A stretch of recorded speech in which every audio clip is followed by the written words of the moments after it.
सर्वप्रथम सर्वांना श्री स्वामी समर्थ. स्वामी महाराजांच्या कृपेने तुमच्या सर्व चांगल्या इच्छा पूर्ण होत ही स्वामींचरणी प्रार्थना करते आणि आजच्या व्हिडिओला सुरुवात करते.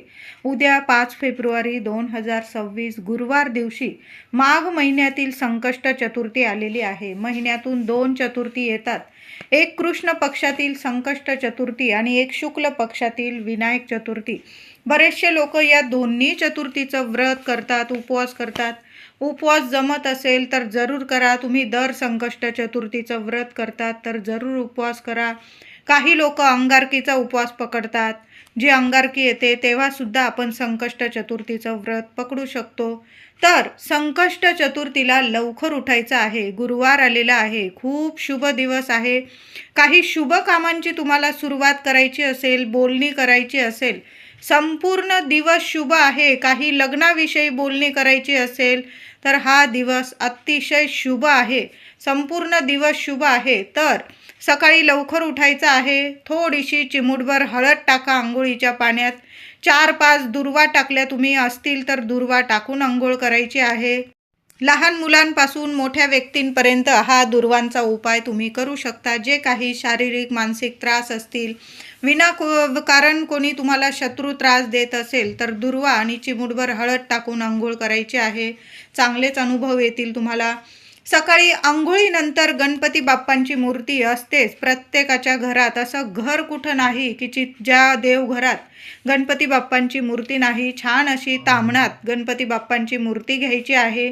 आधी स्वच्छ पाण्याने, नंतर दुधाने, गाईचं दूध पुडीचं येत असेल तरी पण तापवण्याच्या आधी कच्चं दूध काढून घ्यायचं आहे.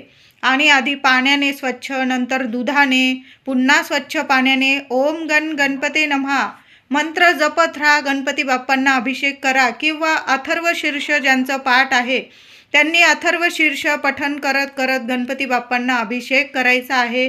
गणपती बाप्पांना अभिषेक केलेलं तीर्थ मुलांना जरूर द्या. बाप्पा रिद्धी सिद्धी बुद्धीचे देवता आहे. मुलांना शिक्षण, नोकरीत काही अडीअडचणी येत असतील तर आवर्जून द्या. बघा, परीक्षेचा काळसुद्धा सुरू होत आहे. प्रत्येक आईने, वडिलांनी मुलांना माघ कृष्ण चतुर्थी, संकष्ट चतुर्थीला गणपती बाप्पांना अभिषेक केलेलं चमचाभर तीर्थ मुलांना आवर्जून तीर्थ प्यायला द्यायचं आहे. मुलांची बुद्धी तीक्ष्ण होईल आणि प्रत्येक क्षेत्रात मुलांची चांगली प्रगती होईल. संकष्ट चतुर्थीला अभिषेक करून गणपती बाप्पांची मूर्ती मूठभर तांदळाच्या राशीवर स्थापन करायची आहे. महिलांनो, दादांनो, ही सेवा आवर्जून करा. अख्ख्या अक्षता, अख्खे तांदूळ घ्यायचे आहे. मूठभर घ्या आणि त्या ठेवून द्यायच्या. देवघरात छान अशी रास करायची मूठभर तांदळाची. हळदी कुंकू अर्पण करायचं त्या तांदळाच्या राशीवर आणि त्यावर गणपती बाप्पांची तुम्हाला स्थापना करायची आहे. दुसऱ्या दिवशी शुक्रवारी पुन्हा जेव्हा आपण गणपती बाप्पांची अभिषेक करून पूजा करू, ते तांदूळ काढून घ्यायचे आणि तुमच्या मुख्य डब्यात ठेवायचे आहे, टाकून द्यायचे आहे. किंवा तुम्ही शुक्रवारी खिरीचा नैवेद्य तुम्हाला दाखवायचा असेल तर ह्याच तांदळाचा खिरीचा नैवेद्य बनवा आणि देवांना जरूर दाखवा. धन, धान्य, ऐश्वर कधीच कशाला कमी पडणार नाही. अखंड लक्ष्मी तुमच्या घरात नांदेल आणि जी काही संकट असेल, चिंता असेल, विघ्न असेल, मुलांना काही अडीअडचणी असतील त्यासुद्धा टळून जातील आणि गणपती बाप्पांची कृपा होईल. म्हणून सर्वांनी संकष्ट चतुर्थीला, माघ कृष्ण चतुर्थीला जरूर आवर्जून मूठभर तांदळाची रास देवघरात जरूर करा आणि त्यावर गणपती बाप्पांना छान असं स्थापन करायचं आहे. हळदी, कुंकू, अक्षता, दुर्वा, जास्वंद अर्पण करून गणपती बाप्पांची छान अशी सादर संगीत विधिवत पूजा करायची आहे. 21 दुर्वांची जुडी सर्वांनी प्रत्येकाने स्वतःची हाताने बनवायची आणि त्या दुर्वांच्या जुडीला मागील देठाला हळदी कुंकू लावायचा आहे. उजव्या हातात दुर्वांची जुडी घ्यायची आहे. तुमच्या मनातील इच्छा बोलायची आहे, मनोकामना बोलायची आहे आणि किमान 21 वेळा ओम गणपते नमः, ओम गणपते नमः या मंत्राचा जप करायचा. किंवा मंगलमूर्ते विघ्नहरा दुरितनाशका कृपा करा, मंगलमूर्ते विघ्नहरा दुरितनाशका कृपा करा या मंत्राचा जप करा आणि गणपती बाप्पांना ती दुर्वांची जुडी अर्पण करायची आहे. कधी पण महिलांनो, दादांनो, लग्न झालेल्या व्यक्तीने गणपती बाप्पांना दुर्वांची जुडी अर्पण करताना मागील दुर्वांच्या जुडीला देठाला हळदी कुंकू लावावं. आधी गणपती बाप्पांना चरणाशी हळदी कुंकू अर्पण करावं. स्वतःच्या कपाळी महिलांनी हळदी कुंकू लावायचं आहे. पुरुष दादांनी कुंकू लावायचं आहे. दुर्वांच्या जुडीला हळदी कुंकू लावावं. उजव्या हातात मनोकामना बोलून मग ती दुर्वांची जुडी अर्पण करावी. खूप फलप्राप्ती होते. ज्या इच्छा आहे ना गणपती बाप्पा जरूर पूर्ण करतात. क्षणात आपली मनोकामना पूर्ण होत असते. संकष्ट चतुर्थीला गणपती बाप्पांना एक का होईना लाल जास्वंद जरूर अर्पण करायचं आहे. प्रत्येकाने एक जास्वंद जरूर अर्पण करा. त्याचबरोबर दोन्ही वेळेला गणपती बाप्पांना नैवेद्य दाखवायचा आहे. तुम्ही संध्याकाळी मोदक बनवणार असाल महिलांनो, तर संध्याकाळी गूळ खोबऱ्याचा नैवेद्य जरूर दाखवा. आणि नंतर संध्याकाळी त्याच गूळ खोबऱ्याचे तुम्ही नैवेद्यात मोदक बनवले तरीही चालेल, किंवा तो गूळ खोबऱ्याचा नैवेद्य लहान लेकरांमध्ये वाटला तुम्ही, अतिशय उत्तम, चांगले परिणाम अनुभव येतात. गूळ खोबरं गणपती बाप्पांना खूप प्रसन्न करत असतं. या दिवशी संकष्ट चतुर्थीच्या दिवशी 5 फेब्रुवारी गुरुवारी संकष्ट चतुर्थीच्या दिवशी सकाळीच आपल्याला एक शमीच्या झाडाचं पान घेऊन यायचं आहे. तुमच्या घराजवळ शमीचं झाड असेल तर आवर्जून थोडी शमीची पानं घेऊन यायची आहे. तुम्हाला जर या दिवशी शमीचं झाड लावायचं असेल तर आवर्जून तुमची एखाद्या कुंडीत, छोट्याशा कुंडीत जरी शमीचं झाड लावलं तुम्ही, तुमची खिडकी असेल, गॅलरी असेल, अंगण असेल मोठं, तर शमीचं झाड आवर्जून लावा.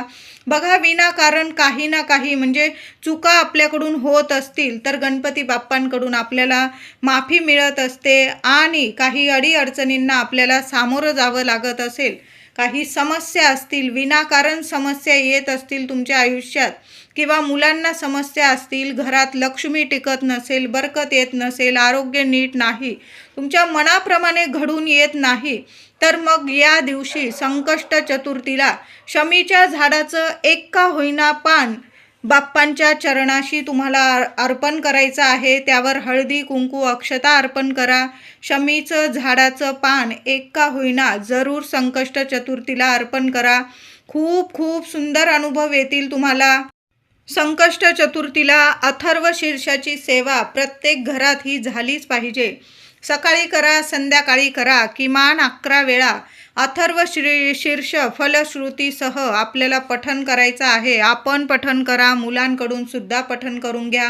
11 वेळा श्री गणपती स्तोत्र, संकटनाशन गणपती स्तोत्र जरूर पठण करायचं आहे. आता नाही जमलं तुम्हाला, किमान 1 वेळा अथर्व शीर्ष फलश्रुतीसह 1 वेळा तरी पठण जरूर करा. गणपती स्तोत्र पठण करा 1 वेळा. जर असं मोठ्या स्वरात करा. आपल्या वास्तूला सुद्धा अशा शुभ तिथींना आपल्या देवांची सेवा करतो ना, आपल्या वास्तूला सुद्धा ऐकली गेली पाहिजे. वास्तूला सुद्धा कान असतात, म्हणून प्रत्येक सेवा करताना जराशी मोठ्या स्वरात करा. मुलांकडून सुद्धा करून घ्यायचे आहे. छान असं आसन घेऊन बसा. देवघरासमोर तुपाचा दिवा अगरबत्ती लावून घ्यायची. संकष्ट चतुर्थीच्या दिवशी एक अखंड दिवा आपल्या देवघरात महिलांनो जरूर लावून ठेवा.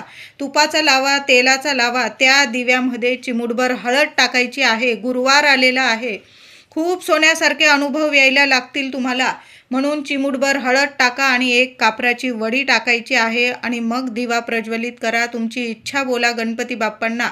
आणि अखंड दिव्यासमोरच तुम्हाला आसन घेऊन बसायचं आहे आणि अथर्व शीर्ष पठण करायचं आहे. मुलांकडून सुद्धा ही सेवा करून घ्या. तोडकी मोडकी का होईना, लहान लेकरं आहे, बोलत आहे, बाप्पा आहे, आपले लेकरं आपली सेवा करतात. हीच बाप्पासाठी खूप आनंदाची गोष्ट आहे. आपल्या आयुष्यात आनंद देतात बाप्पा. सुख ऐश्वर्य सर्व काही सुखांची प्राप्ती करून देतील गणपती बाप्पा. जे काही विघ्न आहे, संकट आहे, कधीच लेकरा बाळांच्या डोक्यावर फिरकू देणार नाही.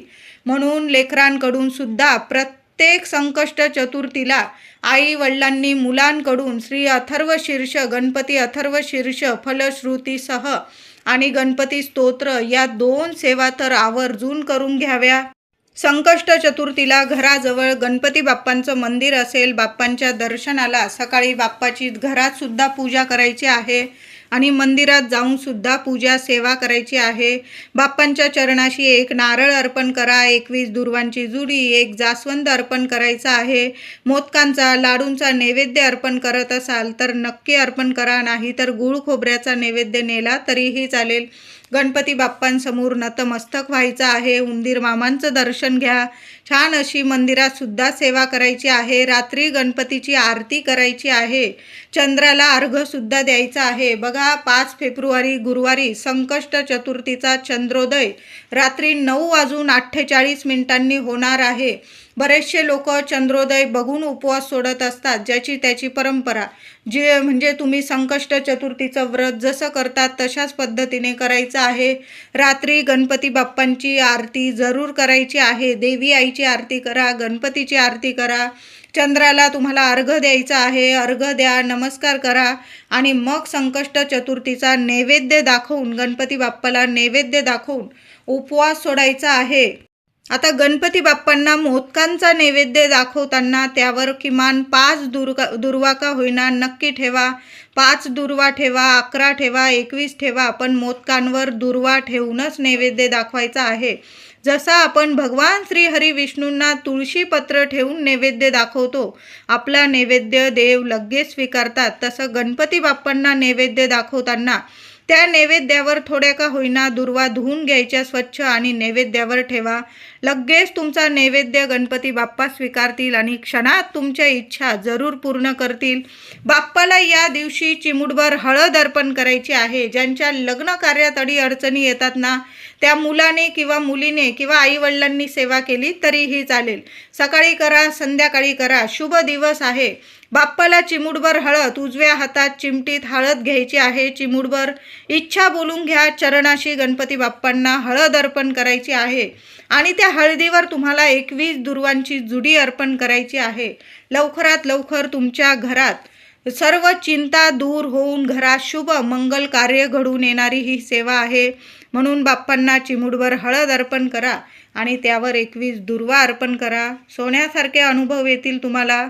त्याचबरोबर संकष्ट चतुर्थी गुरुवारी आल्याने आंघोळीनंतर उंबरठ्यावर महिलांनो हळदीचं लेपन जरूर करा आणि उंबरठ्यावर हळदीचं लेपन केल्यानंतर लाल कुंकू, थोडंसं कुंकू ओलं करून घ्यायचं आहे आणि उंबरठ्यावर मध्यभागी तुम्हाला एक स्वस्तिक काढायचं आहे. स्वस्तिकच्या आजूबाजू रेषा जरूर द्या.